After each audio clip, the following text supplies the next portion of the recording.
গরিব, অসহায় ও প্রতিবন্ধীদের মাঝে ইফতার বিতরণ করেছে মানবাধিকার সোসাইটি ও আশেকানে গাউসুল আজম মধুপুরী বক্তরা। শনিবার বিকেলে শহরের বদরমুকাম এলাকায় ইফতার বিতরণ উদ্বোধন করেন সাংবাদিক সংসদ কক্সবাজারের সভাপতি MA আজিজ রাসেল।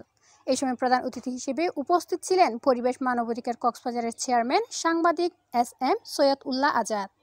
দোয়া পরবর্তী শতাধিক গরিব ও অসহায় ও প্রতিবন্ধীদের মাঝে ইফতার বিতরণ করা হয়।